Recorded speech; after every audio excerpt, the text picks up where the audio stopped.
নমস্কার বন্ধুরা, আপনারা দেখছেন ইনফরমেটিভ আশু ইউটিউব চ্যানেল। আজকে কিন্তু আমি চলে এসেছি আপনাদের সঙ্গে একটি কেন্দ্র সরকারের চাকরির ব্যাপারে আলোচনা করতে।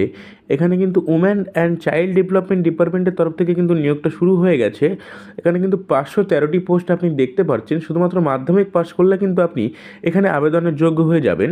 তো বন্ধুরা, আবেদন কিন্তু শুরু হয়ে গেছে। তো চলুন দেখে নেওয়া যাক আবেদন কিভাবে কি করতে হবে। সেক্ষেত্রে কিন্তু বন্ধুরা, আপনাদের কিন্তু আমাদের চ্যানেলে আমাদের বড় ভিডিও দেখতে হবে। আপনারা আমাদের চ্যানেল ভিজিট করে বড় ভিডিওতে দেখে আবেদন শুরু করে দিন। নমস্কার বন্ধুরা, আপনারা দেখছেন ইনফরমেটিভ আশু ইউটিউব চ্যানেল। আজকে কিন্তু আমি চলে এসেছি আপনাদের সঙ্গে একটি কেন্দ্র সরকারের চাকরির ব্যাপারে আলোচনা করতে। এখানে কিন্তু উম্যান অ্যান্ড চাইল্ড ডেভেলপমেন্ট ডিপার্টমেন্টের তরফ থেকে কিন্তু নিয়োগটা শুরু হয়ে গেছে। এখানে কিন্তু 513টি পোস্ট আপনি দেখতে পাচ্ছেন। শুধুমাত্র মাধ্যমিক পাশ করলে কিন্তু আপনি এখানে আবেদনের যোগ্য হয়ে যাবেন। তো বন্ধুরা, আবেদন কিন্তু